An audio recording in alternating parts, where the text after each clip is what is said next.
तो हेलो प्यारे बच्चों, आप सभी का एक बार फिर से स्वागत करते हैं हम आज की बहुत ही इंपॉर्टेंट वीडियो में। जी हाँ, चाहे आप एग्जाम से पहले ही ये वीडियो देख रहे हो तो यार इस वीडियो को छोड़कर मत जाना, क्योंकि क्लास 11 केमिस्ट्री के हम 15 जी हाँ पूरे बुक की केमिस्ट्री के 15 महत्वपूर्ण आपको नियम एवं सिद्धांत बताने वाले हैं। क्योंकि आप सभी जानते हो 3 से 4 सिद्धांत या नियम आपके एग्जाम में आते ही आते हैं और प्यारे बच्चों आपको 15 से 10 नंबर दिलाकर जाते हैं। तो इस वीडियो को देखने के बाद 10 से 15 नंबर आपके प्यारे बच्चों केमिस्ट्री में फिक्स हो जाने वाले हैं। एग्जाम से 1 घंटे पहले ही क्यों ना देख रहे हो, भी सारे नियम सिद्धांत तो हम आपको ट्रिक से, जी हाँ ये ट्रिक से आपको याद करा देने वाले हैं। क्योंकि आप भी जानते हो हम रटाते हैं प्यारे बच्चों, बहुत ही कम समझाते हैं, हर एक जबरदस्त, क्योंकि आप आए हो अपने ही यूट्यूब चैनल एजुकेशन शास्त्र। तो चलिए प्यारे बच्चों, बहुत ही डिमांडेड वीडियो थी, बिना आपका टाइम वेस्ट करते हुए वीडियो को एक प्यारा सा लाइक आप जरूर कर दीजिएगा। ये तो कहने की बात ही है नहीं, आप सभी तो कर ही देते हो। और चैनल पे जो बच्चे नए हैं, जी हाँ जो बच्चे नए, सब्सक्राइब करके अभी जुड़ जाए एजुकेशन शास्त्र से, ताकि आने वाली वीडियो आपको सबसे पहले मिल जाए। तो चलिए बिना आपका हम टाइम वेस्ट करते हुए आज की इस most important video class 11 chemistry की स्टार्ट कर देते हैं। वीडियो स्टार्ट करने से पहले हम बता देना चाहते हैं प्यारे बच्चों, हमने फिजिक्स क्लास 11 के पूरे बुक के 10 महत्वपूर्ण नियम सिद्धांत की एक वीडियो बनाई थी, जिसमें हर एक प्यारे बच्चों इंपॉर्टेंट नियम हमने डिस्कस किया था। तो आप अभी एग्जाम देने से पहले उस वीडियो को जरूर देखिएगा, आपको गारंटेड एग्जाम के लिए बहुत ही हेल्पफुल ये वीडियो रहने वाली है। ठीक है, तो प्यारे बच्चों चलिए इसी इंफॉर्मेशन के साथ इस वीडियो की अब हम स्टार्ट करते हैं। और सबसे पहला हम नियम देखने वाले हैं वह है आपका हुंडा का नियम। जी हाँ, बिल्कुल शुरू से शुरुआत करेंगे और पूरा प्यारे बच्चों फिजिक्स केमिस्ट्री के अंत तक जाएंगे, सारे इंपॉर्टेंट नियम देख लेंगे। ठीक है, और आप सभी को पता है प्यारे बच्चों ये कितना ज्यादा इंपॉर्टेंट है, हर साल प्यारे बच्चों हुंडा का नियम जरूरी आता है। ओके, वार्षिक में भी कई बार आ जाता है, कई बार अर्धवार्षिक में भी आ जाता है, तो छोटा सा ही तो है। आइए देख लेते हैं, आपने पढ़ा भी होगा तो एक बार रिवाइज हो जाएगा। क्या कहता है ये नियम? इस नियम के अनुसार दोस्तों किसी भी उपकक्ष में प्रत्येक कक्षक में इलेक्ट्रॉन का युग्मन तब आरंभ होगा जब प्यारे बच्चों कक्षक में एक एक इलेक्ट्रॉन समावेश हो चुके होंगे। ठीक है, वह इन इलेक्ट्रॉनों का चक्रण क्या होगा?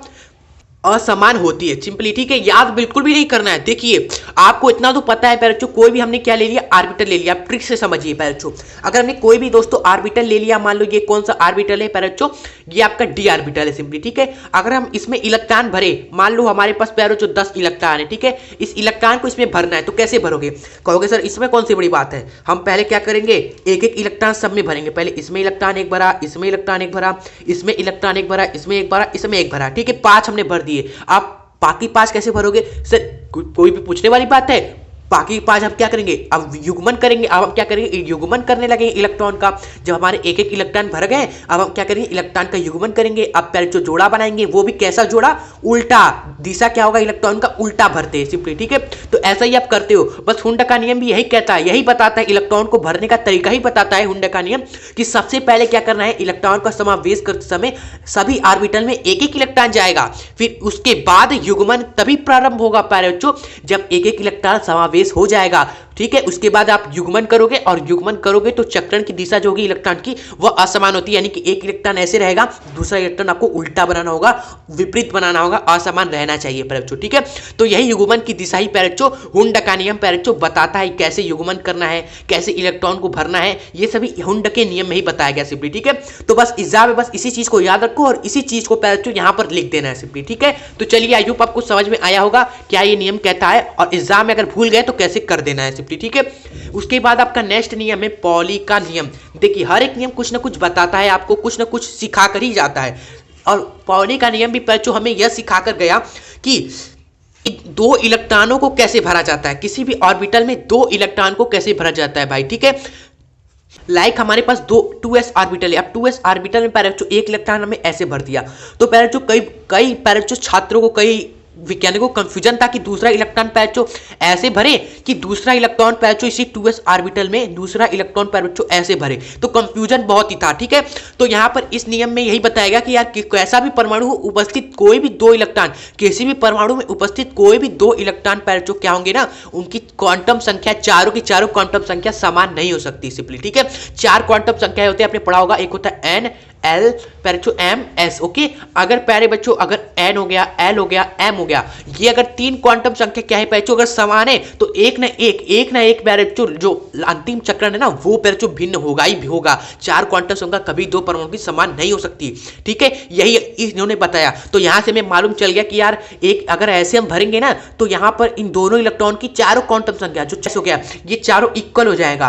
अगर ऐसे हम इलेक्ट्रॉन को भर देंगे ना तो सारान का देखो एन आपका 2 रहेगा दोनों के लिए, ऑर्बिटल एल का आपका ऐसी रहेगा दोनों के लिए, एम का मान भी पैचो एस का मान भी देखो दोनों की दिशा समान है तो एस का मान आपका प्लस का हाफ रहेगा दोनों के लिए, यानी कि सब कुछ इक्वल रहेगा अगर दोनों इलेक्ट्रॉन को ऐसे हम भरा। ओके, लेकिन पॉली ने तो बताया कि यार अगर एन बराबर हो गया, एल बराबर हो गया, एम बराबर हो गया तो कम से कम एस वाला तो भाई भिन्न आपको करना ही है। सॉरी यहां पर एस रहेगा, कम से कम आपको एस वाला तो पैरेचो भिन्न करना ही है क्वांटम संख्या, ठीक है। तो हमने एस वाला कब हमारा भिन्न होता है पैरेचो, एस वाला हमें बताता है चक्रण की दिशा, यानी कि यार पैरेचो अगर चक्रण की दिशा को हमने क्या कर दिया उल्टा कर दिया, चक्रण की दिशा को पैरेचो अगर उल्टा कर दिया तो पैरेचो एस का मान दोस्तों एक इलेक्ट्रॉन के लिए प्लस का हाफ रहेगा और दूसरे इलेक्ट्रॉन के लिए माइनस का हाफ रहेगा, यानी कि पैरेचो एक क्वांटम संख्या पैरेचो आपका भिन्न हो गया ना तो बस यही आपका पैरेचो सही तरीका रहेगा भरने का इलेक्ट्रॉन का, ठीक है। तो ये हो गया हमारा पॉली का नियम। चलिए आप पढ़ते हैं नेक्स्ट नियम की ओर। लास्ट वीडियो जोर देखकर जाइए पैरेचो, आपको एग्जाम में पछताना ना पड़े कि यार हमने वीडियो को छोड़ दिया था, बाकी सारे नियम तो एग्जाम में आ जाएंगे तो आप क्या करोगे, ठीक है। सब एग्जाम में पूछा गया है, सारे के सारे एग्जाम में पैरेचो आए हुए हैं, इसलिए हम सारे के सारे ऐड हमने किए, ठीक है। हमने कुछ भी अपने अलग से हमने आपको नहीं पढ़ा रहे, ठीक है, सब एग्जाम में पूछा गया है। ओके, और हम आपको हर एक नियम अंडरस्टैंड करा रहे, हर एक नियम एक्सप्लेन करें। क्यों हम क्या इसको आपको दिखा कर आगे नहीं पढ़ सकते हैं, हम एक्सप्लेन करें क्योंकि आप पैरेचो याद रहे, आप किसी और को भी अगर कोई आपसे पूछे तो आप उसको बता सको, समझा सको, ऐसा ना शर्मिंदा महसूस हो कि आपने केवल रट्टा लगाया है इसलिए आप समझा नहीं पा रहे हो, ठीक है। तो यहाँ पर आप हर एक चीज को सीखते चले, सीखना ही पैरेचो जीवन का सबसे बड़ा काम होता है, हमें रोज कुछ ना कुछ सीखना चाहिए। रट्टा तो सभी लगाते हैं यार, रट्टा लगाने में क्या है। चलिए आइए हम देखते हैं अब डी ब्रॉगली ने क्या बताया था इनके सिद्धांत के बारे में, जो कि सबसे इंपॉर्टेंट ये सिद्धांत है, ठीक है। तो इसके बारे में आपने पढ़ा भी होगा पैरेचो। ये सिद्धांत हमारा कहता है कोई भी प्रकाशीय विकिरण होती है उसकी जिस प्रकार हमारी 2 प्रवृत्ति होती है, कोई भी प्रकाशीय होती है पैरेचो विकिरण उसकी 2 प्रकृति होती है, एक होता है पैरेचो तरंग की तरफ प्रकाश चलती है, एक होता है कण की तरफ प्रकाश चलती है। ये तो प्लैंक ने बताया था हमें, ठीक है, प्रकाश के बारे में उसकी भी 2 प्रकृति होती है, प्लैंक ने हमें बताया था। डी ब्रॉगली भी आए, उन्होंने कहा अगर तुम प्रकाश की 2 प्रवृत्ति बता रहे हो तो उसी तरह कोई एक पदार्थ हो गया, कण हो गया, वस्तु हो गया पैरेचो, कोई भी पदार्थ जो मैटर से मिलकर बना हुआ है उसकी भी 2 प्रवृत्ति होती है, ठीक है। तुम कह रहे हो प्रकाश की, हम कह रहे पदार्थ की, ठीक है।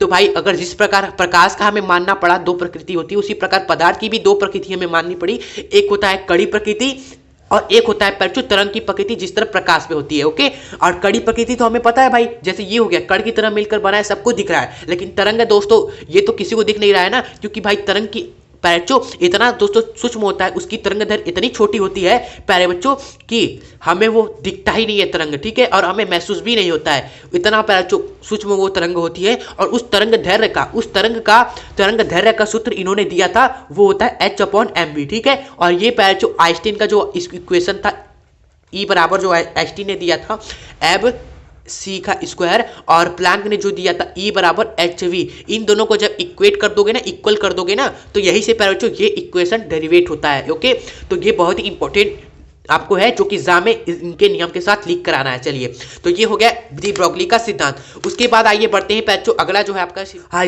हाइजेनबर्ग के अनिश्चितता का सिद्धांत। देखिए ये क्या कहता है समझिए। अब देखिए हमें पता है कि यार कोई भी हमारी नाभिक होता है उसके चारों ओर इलेक्ट्रॉन घूमता है। ओके, अब वैज्ञानिकों ने सोचा कि यार इलेक्ट्रॉन का चलिए संवेग पता करते। इलेक्ट्रॉन का संवेग हो गया जो कि mv होता है पैरेचो, m तो पता ही है ना, एक तरीके से वेग निकालना या इलेक्ट्रॉन की स्थिति निकालना पैरेचो, इसको चलिए निकालते हैं। वैज्ञानिकों ने विचार किया, लेकिन वैज्ञानिक जब भी स्थिति निकाल रहे थे, जब भी इलेक्ट्रॉन की स्थिति निकाल रहे थे, यार इलेक्ट्रॉन यहाँ है कि इलेक्ट्रॉन यहाँ पर है, इसकी स्थिति फाइंड कर रहे थे ना, मान लो स्थिति यहाँ पर इलेक्ट्रॉन की ये स्थिति आ गई, ठीक है, लेकिन इसका संवेग पैरेचो गलत हो जा रहा था, इसका संवेग पैरेचो इसमें गलती हो जा रही थी पैरेचो, ठीक है। यहाँ पर अगर मान लो पैरेचो इलेक्ट्रॉन आया, यहाँ पर उसका संवेग निकाल ले ना, लेकिन यहाँ पर स्थिति में प्यारे बच्चों गलती हो गई, ठीक है। यानी कि यार एक साथ हम संवेग नहीं निकाल पा रहे, एक साथ उसकी स्थिति नहीं निकाल पा रहे। अगर स्थिति निकाल रहे हैं तो संवेग गलत हो जा रहा है, अगर संवेग निकाल रहे हैं सही इलेक्ट्रॉन का तो स्थिति हम नहीं बता पा रहे उसका सही से, यानी कि त्रुटि हो जा रहा है। अर्थात स्थिति में एवं संवेग मापन में दोस्तों त्रुटि हो जा रही थी वैज्ञानिकों से बार बार, ठीक है। तो हाइजेनबर्ग ने यही बताया कि यार जो त्रुटि तुमसे हो रही है ना, जो गलती कर रहे हो ना पैरेचो, उस गलती गलती या त्रुटि कितना है उसका समीकरण इन्होंने दिया था कि यार स्थिति में त्रुटि एवं संवेग में त्रुटि इन दोनों का गुणनफल तुम्हारा क्या रहेगा h/4 के बराबर रहेगा या फिर इससे ज्यादा रहेगा, इससे कम आपका नहीं रहेगा सिंपली। ठीक है, और सिद्धांत में आपको यही लिखना है कि किसी भी छोटा सा छोटा कण हो गया पर बच्चों उसका स्थिति एवं संवेग हम एक साथ निर्धारित नहीं कर सकते, ये असंभव है। त्रुटि हो गई होगी और जो त्रुटि होगी ना वो इस इक्वेशन से आप निकाल लेना। ठीक है, चलिए तो ये हो गया हमारा हाइजेनबर्ग का दोस्तों अनिश्चितता का सिद्धांत। आई होप आपको समझ में आया होगा। ओके, और हाँ वीडियो को लाइक आप जरूर करिएगा बच्चों, और छोटा सा प्यार से कमेंट आप करके ही जाना। ठीक है, कमेंट आप करके ही जाना, कोई भी दिक्कत परेशानी हो कमेंट में बताइएगा, हम आपके लिए सॉल्यूशन लेकर आ जाएंगे। ओके, तो प्यारे बच्चों परमाणु संरचना के इतने सारे महत्वपूर्ण हमने नियम सिद्धांत को देख लिए। अब आगे आवर्त सारणी में, आवर्त सारणी में आपका एक ही दोस्तों नियम है, वह है आधुनिक आवर्त नियम। सर मेंडलीव का नियम नहीं है? अरे मेंडलीव का नियम इसी की तरह है, एकदम डिक्टो इसी तरह है, बस क्या है यहाँ पर बच्चों जहां आपका परमाणु क्रमांक रहेगा, परमाणु क्रमांक, मेंडलीव में आपको क्या कर देना है, परमाणु भार लिख देना। इतना तो आपको पता ही होगा। चलिए तो यहाँ पर इसी क्या लिखेंगे कि इस नियम के अनुसार किसी भी तत्व के भौतिक एवं रासायनिक गुणधर्म परमाणु क्रमांक के आवर्त फलन होते हैं, यानी परमाणु क्रमांक दोस्तों जैसे जैसे दोस्तों बढ़ता जाता है उसका रासायनिक एवं भौतिक गुण भी बदलता जाता है तत्वों का। ठीक है, तो ये है हमारा आधुनिक आवर्त नियम।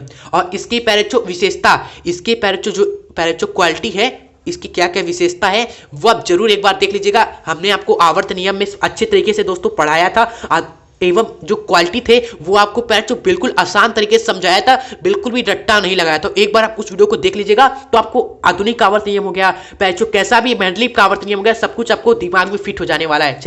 चलिए सब कुछ हमने दे ही दिया है, बस आपको मेहनत करना है पैरेचो। आइए बढ़ते हैं अब आपका जो आपका द्रव्य की अवस्था है, द्रव्य की अवस्था नामक चैप्टर है ना, उसके जो गैसीय नियम है ना वो सबसे ज्यादा पैरेचो इंपॉर्टेंट है। तो सारे के सारे गैसीय नियम को पैरेचो आज हम डिस्कस कर देते हैं इसी वीडियो में। ठीक है, और हम आपको एक लास्ट में इस गैसीय नियम जब खत्म होंगे ना तो आपको पैरेचो ट्रिक भी एक ऐसा बताएंगे ना कि अगर आप कोई भी गैसीय नियम भूल जाते हो ना तो पैरेचो ट्रिक से आप गैसीय नियम अपने आप लिख दोगे। ठीक है, तो देखना बहुत इंटरेस्टिंग होगी। तो पहले आइए नियम हम देख लेते हैं। नियम दोस्तों बॉयल ने यह कहा कि स्थिर ताप पर किसी भी गैस की निश्चित मात्रा का आयतन उसके ताप के व्युत्क्रमानुपाती होता है। देखो व्युत्क्रम अनुक्रमानुपाती का मतलब होता है ऐसे कोई वस्तु है ए एवं बी अनुक्रमानुपाती होती है, लेकिन व्युत्क्रमानुपाती का मतलब है ना कि ए बी के दोस्तों 1/, में अनुक्रमानुपाती होता है। ठीक है, इसके व्युत्क्रम यानी कि 1/, व्युत्क्रम का मतलब होता है 1/, और अनुपाती का मतलब होता है ये चिन्ह। ठीक है, तो व्युत्क्रम का मतलब होता है हमेशा 1/, में सिंपली। ठीक है, इस तरह यहां पर क्या लिखा हुआ है, यहां पर लिखा है किसी गैस की निश्चित मात्रा का आयतन हो गया एवं उसका दाब हो गया, उसके बीच में व्युत्क्रमानुपाती लगाना है, यानी कि आयतन V है, दाब P है, इनके बीच में पैरेचो इस तरह का आपको खेल देना है। और यहां पर एक चीज आपका क्या रहेगा, कांस्टेंट रहेगा, वो होगा ताप सिंपली। ठीक है, तो ये हो गया बॉयल का नियम। चार्ल्स नियम क्या कहता है, चार्ल्स का नियम कहता है पैरेचो कि स्थिर दाब पर किसी भी गैस का निश्चित मात्रा का आयतन उसके परम ताप के समानुपाती होता है। परम ताप यानी कि टेम्परेचर, आयतन मतलब कि वॉल्यूम, ये दोनों आपस में क्या होंगे दोस्तों, समानुपाती होंगे। कब, जब दाब होगा आपका स्थिर। ओके, तो ये है आपका चार्ल्स का नियम। घड़ाइए मतलब आपको ट्रिक भी देने वाले हैं, तो बस बने रहे हमारे साथ। ओके, उसके बाद है आपका गैल-लुसेक ने क्या कहा था, उसके बाद आपका गैल-लुसेक का नियम है। इन्होंने कहा था कि जब आयतन स्थित रहेगा, जब वॉल्यूम आपका कांस्टेंट रहेगा, तब गैस का दोस्तों जो दाब है, प्रेशर है, वह ताप के यानी टेम्परेचर के समानुपाती होगा। ओके, तो ये हो गया नियम पैरेचो। रटने वाले तो रट के चले जाते हैं, लेकिन आइए हम आपको ट्रिक एक बता देते हैं जो आपको बेसब्री से इंतजार था। वो ट्रिक क्या है पैरेचो, एग्जाम में आपको सबसे पहले क्या लिखना है, 3 चीजें लिखनी है। P लिखना है, उसके बाद V लिखना है, उसके बाद T लिख देना है। ओके, जब भी आप नियम को भूल रहे हो तो आप इन तीनों चीजों को लिख देना है अपने सामने। ओके, इसको इसके साथ जोड़ना, इसको इसके साथ जोड़ना, इसको इसके साथ जोड़ देना सिंपली। ठीक है, यहां पर हमारे 3 नियम थे। एक था बॉयल का नियम, तो यहां पर पैचो लिखोगे बॉयल, क्या लिखोगे बॉयल। यहां पर चार्ल्स लिखोगे, जी हाँ चार्ल्स। ओके, और तीसरा था हमारा गैल-लुसेक, तो यहां पर आप लिख देना गैल-लुसेक। ठीक है, यहां पर गैल-लुसेक लिख देना। ओके, उसके बाद आपको क्या करना है भाई, समानुपाती का चिन्ह लगाना। यहां पर समानुपाती का चिन्ह, यहां पर समानुपाती का चिन्ह, और यहां पे 1/, समानुपाती का चिन्ह, यानी कि समानुपाती 1/, में। ओके, इस तरह आपको करना है। ओके, तो बस आपका तीनों नियम आ जाएगा पैरेचो। देखिए कैसे आएगा। सबसे पहला हमारा नियम था बॉयल का नियम। ठीक है, इसमें आपको क्या करना है, यहां पर बॉयल के नियम को, यहां पर इसको पकड़ लेना है, बॉयल को ही पकड़ लेना है सिंपली। ठीक है, तो बॉयल के नीचे क्या लिखा हुआ है, प्रेशर वॉल्यूम, प्रेशर वॉल्यूम। तीर देखो इधर जा रहा है ना, तो प्रेशर वॉल्यूम, प्रेशर वॉल्यूम 1/, अनुक्रमानुपाती, यानी कि प्रेशर हमारा क्या होगा 1/, में पैरेचो वॉल्यूम के दोस्तों समानुपाती होगा, यानी कि प्रेशर वॉल्यूम के विरुद्ध समानुपाती होगा। ठीक है, विरुद्ध। और ये कब होगा पैरेचो? जब प्रेशर वॉल्यूम के विरुद्ध समानुपाती होगा बॉयल के नियम में। और कब दोस्तों? इन दोनों के बीच में संबंध बनाया ना, तो छूट क्या गया? इन दोनों के बीच में जब संबंध बनाया पैरेचो, छूटा क्या? टेम्परेचर। तो यहां पर टेम्परेचर आपका कांस्टेंट रह जाएगा। बस इस ट्रिक से पैरेचो आपको लिख देना एग्जाम में कि यार पैरेचो जब आपका टेम्परेचर कांस्टेंट हो तब प्रेशर वॉल्यूम के विरुद्ध समानुपाती हो गया। ये छटाक से आ गया। ओके, अब बात करते हैं चार्ल्स के नियम की। सेकंड जो लॉ था चार्ल्स का लॉ, तो चार्ल्स को पकड़ेंगे। यहां पर चार्ल्स को पकड़ा, वॉल्यूम लिखा है और तीर इधर गया, वॉल्यूम लिखा है, तीर इधर गया, यानी कि वॉल्यूम समानुपाती होता है टेम्परेचर के। जी हां, यहां पर लिखेंगे वॉल्यूम आपका समानुपाती होता है टेम्परेचर के। और कब पैरेचो? कब वॉल्यूम टेम्परेचर के समानुपाती कब होता है? छूटा क्या? प्रेशर। छूटा क्या? प्रेशर, यानी कि प्रेशर पैरेचो आपका यहां पर कांस्टेंट रहने वाला है। तब प्रेशर, जब आपका वॉल्यूम टेम्परेचर के पैरेचो समानुपाती हो जाएगा। ओके, ये आपका हो गया सेकेंड लॉ। इसी तरह आप दोस्तों गैलुसेक को पकड़ोगे, गैलुसेक में आपका टेम्परेचर समानुपाती होता है प्रेशर के। थर्ड लॉ भी आप लिख दोगे, आपका टेम्परेचर समानुपाती होता है दोस्तों प्रेशर के। और ये कब? और ये कब छूटा क्या? वॉल्यूम। वॉल्यूम छूटा ना, तो यहां पर पैरेचो आपका वॉल्यूम कांस्टेंट रहने वाला है। ठीक है, तो ये छोटा सा ट्रिक जिससे आप तीनों के तीनों नियम। और ये ट्रिक कैसी लगी कमेंट बॉक्स में आप जरूर बताना। हमें भी लगे पैरेचो कि ये ट्रिक हमने बनाया है तो आपको कितना मजा आया इस ट्रिक से। ओके, चलिए तो आइए बढ़ते हैं हम दोस्तों गैसी नियम। तो यहां पर आपका तीनों के तीनों महत्वपूर्ण नियम तो हमने आपको मक्खन कर ही दिया। उसके बाद बढ़ते हैं एवोगैड्रो का नियम। ठीक है, एवोगैड्रो का नियम क्या कहता है? इस नियम के अनुसार समान ताप तथा दाब पर, इस नियम में एसटीपी पर आपका दोस्तों समान आयतनों में गैसों के अणुओं की संख्या समान होती है। इसको पैरेचो आप लर्न कर लीजिए। पैरेचो बस 2 लाइन का है और बहुत ही ज्यादा इंपॉर्टेंट ये है। ठीक है, आपको क्या लिखना है एग्जाम में? एसटीपी पर, या आप लिख सकते हो समान दाब तथा दाब पर समान आयतनों में गैसों की अणुओं की संख्या समान होती है। यानी कहीं ना कहीं वॉल्यूम दोस्तों अणुओं की संख्या पर निर्भर करता है। वॉल्यूम डिपेंड करता है किस पे? वॉल्यूम की संख्या पर। ओके, आयतन समान था तो अणुओं की संख्या भी समान रहेगी। ठीक है, अगर ये इक्वल है तो गैसों की अणुओं की संख्या भी इक्वल रहेगी। ठीक है, तो ये इसी के दोस्तों समानुपाती होता है। इस नियम में हमें मालूम चला। ठीक है, और कई बार आदर्श गैस समीकरण पूछ लेता है। ये कोई नियम नहीं है, कोई सिद्धांत नहीं है, लेकिन इतना पढ़ा दिया तो हमने कहा कि यार इसको क्यों छोड़ते हैं, इसको भी यही दिखा देते हैं बच्चों। अगर एग्जाम में आ जाए कि आदर्श गैस समीकरण बताइए क्या है, ओके, तो आपको लिख देना है कि यार बॉयल का नियम हो गया, चार्ल्स का नियम हो गया, गैलुसेक का नियम हो गया, एवोगैड्रो का नियम हो गया। इन तीनों चारों पांचों नियम को अगर हम मिला देंगे ना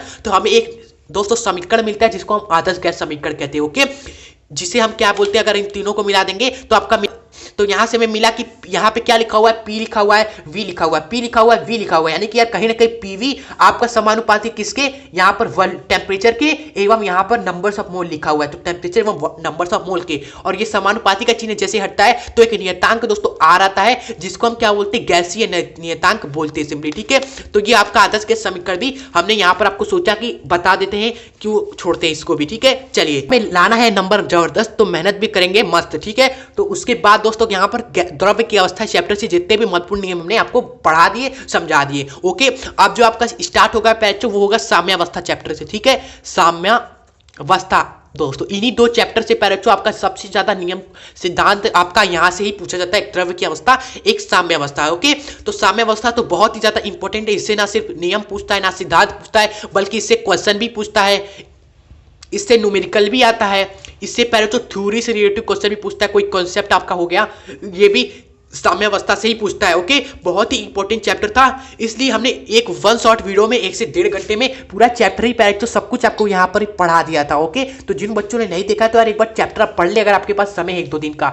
वैसे इंपॉर्टेंट नियम तो हम यहीं पर आपको बता दे रहे हैं, और भी कई सारी चीजें हैं दोस्तों जो कि चैप्टर में हमने आपको बताई है। जैसे हो गया KS क्या होता है, KP क्या होता है पैरेचो, और न्यूमेरिकल भी हमने कराया है। ओके, हर चीज हमने कंप्लीट कराया है उस वीडियो में, तो एक बार आप जरूर एक बार पढ़िएगा पैरेचो अगर आपके पास समय है। ठीक है, चलिए इसमें सबसे पहला जो इंपॉर्टेंट नियम है वो आपका है द्रव्य अनुपाती क्रिया का नियम। बहुत ही छोटा है और कई बार पूछा जाता है पैरेचो, वेरी इंपॉर्टेंट ये आपका नियम होने वाला है। इस नियम में क्या कहता है कि स्थिर ताप पर किसी भी रासायनिक अभिक्रिया की गति क्या होती है? अभिक्रिया में उपस्थित अभिकारकों के सक्रिय द्रव्यमान के गुणनफल के समानुपाती होती है। ओके, यानी कि अगर कोई भी अभिक्रिया होगी ना, अभिक्रिया होगी जैसे A B मिलकर C बना रहा है। ओके, तो अभिक्रिया का कुछ वेग होगा, किसी वेग से अभिक्रिया हो रही होगी, तो उस वेग को पैरेचो हम इस नियम के द्वारा निकालते हैं। वेग हमारा किसके बराबर होता है अभिक्रिया में दोस्तों? अभिक्रिया की गति किसके बराबर होगी? अभिकारकों के सक्रिय द्रव्यमान के गुणनफल के समानुपाती होगी। यानी अभिकारक आपका क्या है? A एवं B है, तो अभिक्रिया का वेग क्या होगा, ए का सक्रिय द्रव्यमान एवं बी का सक्रिय द्रव्यमान, इन दोनों के सक्रिय द्रव्यमान के गुणनफल के समानुपाती होगा। ओके, ये वेग आपका सिंपली। ठीक है, तो चलिए बच्चों, कई बार एग्जाम में आता है कि सक्रिय द्रव्यमान क्या होता है। सक्रिय द्रव्यमान क्या होता है, अभी देख लीजिए। सक्रिय द्रव्यमान कुछ नहीं होता है, यह हमारे दोस्तों किसी भी अभिक्रिया में किसी भी पदार्थ या तत्व की सांद्रता को व्यक्त करता है। सक्रिय द्रव्यमानों के एग्जाम में आए तो ये लिख देना। ठीक है, चलिए। वीडियो 18 मिनट की होगी, लेकिन फिर भी बच्चों कोई बात नहीं, अभी भी और भी नियम सिद्धांत बचे 5-6। बच्चों हर एक नियम को आपको क्लियर करेंगे बच्चों, हमें रट्टा बिल्कुल भी नहीं लगाना है कि यार 5 मिनट में आए, नियम दिखाकर चलेंगे, कुछ आए या ना आए। ठीक है, तो हर एक कॉन्सेप्ट को क्लियर करते चलेंगे, भले ही थोड़ा समय लगे, कोई बात नहीं बच्चों।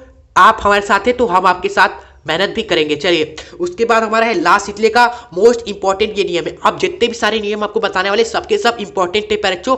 वार्षिक इस नियम में क्या कहता है कि इस नियम के अनुसार साम्यावस्था पर बच्चों ताप, दाब, सांद्रता आदि को अगर हम परिवर्तित करें यानी कि साम्यावस्था पर हम ताप, दाब, सांद्रता आदि में छेड़छाड़ करें, उसमें कुछ उल्टा सीधा करें, ताप बढ़ा दें, दाब घटा बढ़ा दें, सांद्रता घटा बढ़ा दें, उसमें छेड़छाड़ करें, उसमें परिवर्तन करें ना, तो साम्यावस्था भी डिस्टर्ब हो जाएगी। साम्यावस्था में भी दोस्तों ऊपर नीचे होने लगेगा और अवस्था तब हमारी ऐसी दिशा में परिवर्तित हो जाएगी जिससे इसका प्रभाव क्या हो जाएगा, दूर हो जाए। ये जो हमने काम किया है बच्चों, इसका प्रभाव दूर हो जाए। जैसे आपको समझाते हैं, ये देखिए अभिक्रिया हो रही है, ए बी मिलकर सी एवं डी बना रहा है। ठीक है, ये साम्य अवस्था में यानी इधर की कॉन्सेंट्रेशन किसके बराबर है, यहाँ की भी जो कॉन्सेंट्रेशन है वो सभी क्या है, कांस्टेंट, ये बदल ही नहीं रहा। साम्य अवस्था पे सब कुछ स्थिर हो जाता है। ओके, लेकिन हमने क्या किया ना, खुरापाती वाला काम कर दिया, यानी कि छेड़छाड़ की, क्या की, छेड़छाड़ कर दी। छेड़छाड़ क्या किया सर, यहां पर हमने क्या किया ना, सब कुछ कांस्टेंट था, सब कुछ नियम था, यहां पर हमने सांद्रता दोस्तों बढ़ा दी।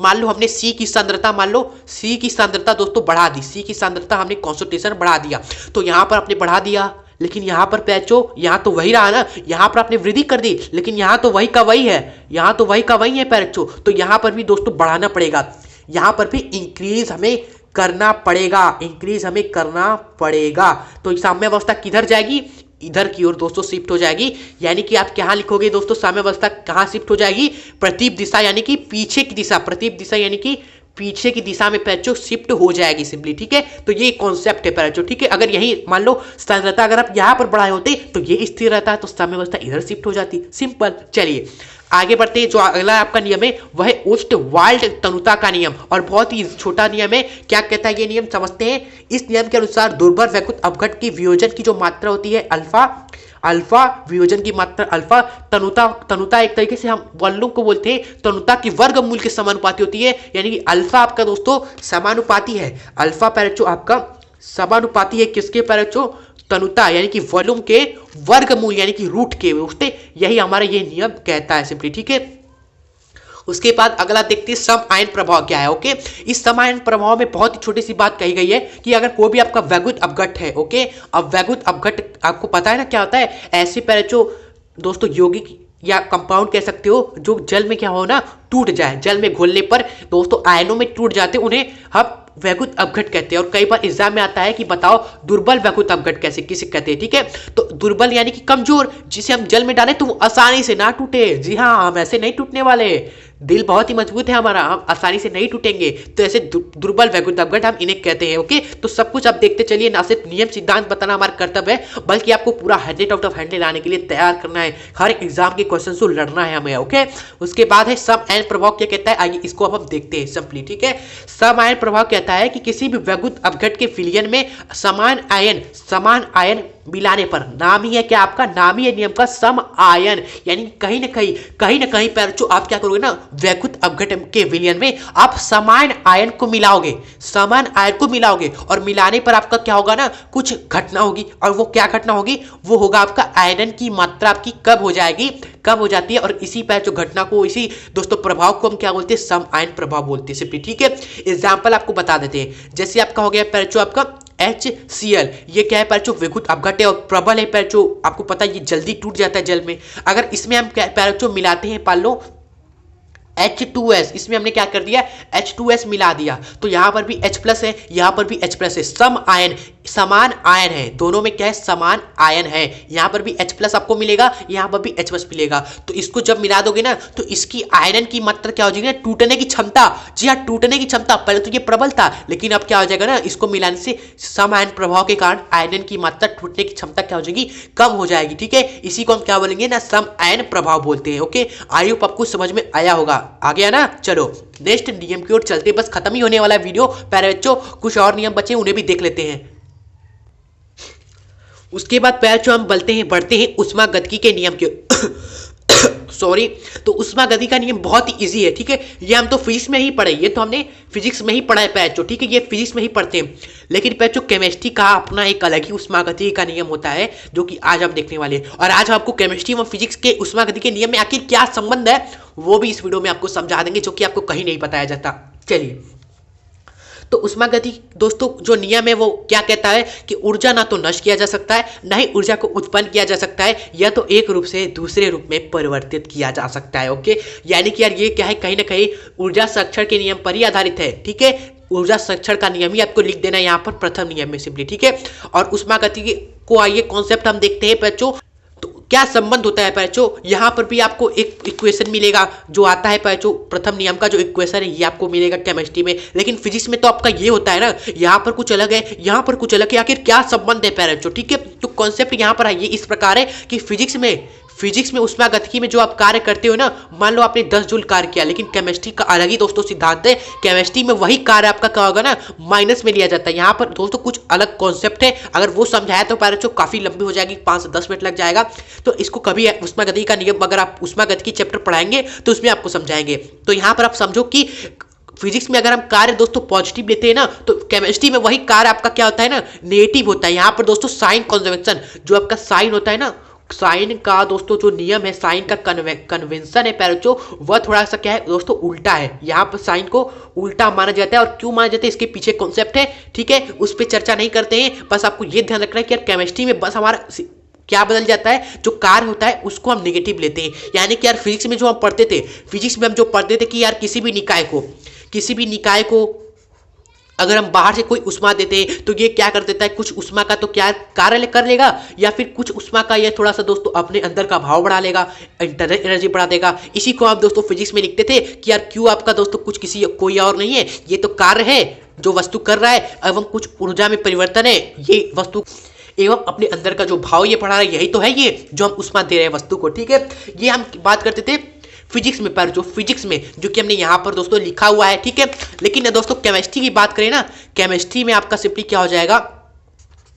जो आपका वर्क हो जाएगा वह नेगेटिव हो जाएगा सिंपली। ठीक है, यानी कि यहाँ पर जो डेल्टा क्यू का क्यू ही रहेगा दोस्तों, इंटरनल एनर्जी का इंटरनल एनर्जी ही रहेगा, आंतरिक ऊर्जा भी वही रहेगी, बस कार्य आपका यहाँ पर दोस्तों नेगेटिव का हो जाएगा। बस यहाँ पर नेगेटिव का वर्क लिखोगे तो यहाँ से पैरेचो एक आपको सूत्र मिलेगा, डेल्टा यू बराबर, इसको इधर लेके आओ, डेल्टा क्यू प्लस का वर्क। यही दोस्तों क्या है दोस्तों, केमिस्ट्री का नियम है, केमिस्ट्री का ये सिद्धांत है जो कि हम पढ़ते हैं, ये समीकरण। ठीक है, तो ये रहा रियल कॉन्सेप्ट। ठीक है, तो चलिए ये रहा आपका प्रथम नियम जो कि इंपॉर्टेंट था।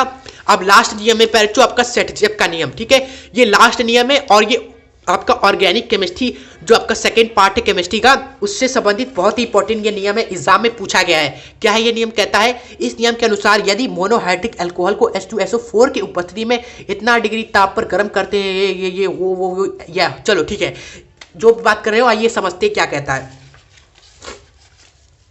आपको केवल ये ध्यान रखना है कि यार अल्कोहल लेते हैं, यानी कि अगर कोई भी अल्कोहल हमने ले लिया, मान लो CH3 ले लिया, CH2 ले लिया, OH ले लिया। ठीक है, ये अल्कोहल हमने ले लिया सबने। ठीक है, अगर इसमें हम H2SO4 डालते हैं, यानी कि H2SO4 हमने डाला, H2SO4 डाला, और दोस्तों टेम्परेचर हमने 160 डिग्री या फिर 170 डिग्री कुछ हमने रखा, तो होगा क्या ना पैरेचो OH आपका निकल जाएगा, और यहाँ से पैरेचो एक आपका H निकल जाएगा। मान लो ये 2 H जुड़ा, एक H यहाँ पर, एक H निकल जाएगा सिंपली। ठीक है, और इसको अल्फा हाइड्रोजन भी बोलते हैं, या तो ये यहाँ से H निकला, यहाँ से OH निकला। ओके, और इन दोनों के बीच में पैरेचो ये दोनों मिलकर आपके H2O बन जाते हैं, OH प्लस H मिलकर पैरेचो H2O बन जाते हैं, और साथ ही साथ आपका जो बनता है पैरेचो, यहाँ से देखो CH2 है, ठीक है, CH2 है, यहाँ पर भी CH2 है, ठीक है, और इन दोनों के बीच में पैचो डबल बॉन्ड आ जाता है, ठीक है, एक बॉन्ड पहले से था, ये दोनों निकले तो एक बॉन्ड और आ जाता है पैचो, कुल मिलाकर आपका एल्कीन बन जाता है। क्या बन जाता है?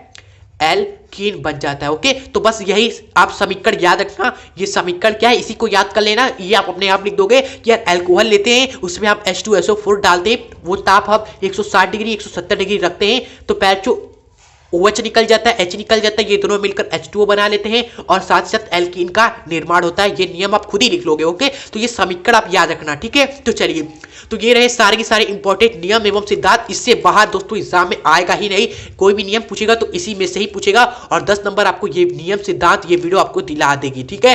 तो चलिए पैचो, बहुत ही मेहनत लगी इस वीडियो को जाने से पहले यही कहेंगे एक छोटा सा लाइक करके ही जाइएगा और पैचो स्टूडेंट को ये वीडियो शेयर अवश्य करिएगा, ठीक है। आपका एक शेयर हमारे लिए बहुत ही ज्यादा इंपॉर्टेंट है, एक शेयर आप जरूर करिएगा और स्टूडेंट के साथ दोस्तों ये चैनल दोस्तों जरूर शेयर करें ताकि वो भी बच्चों हमारे चैनल से जुड़े और हमारी फैमिली बड़ी हो, ठीक है। और हम सब मिलकर खूब मेहनत करेंगे, चाहे क्लास 11 हो क्लास 12 हो, ठीक है।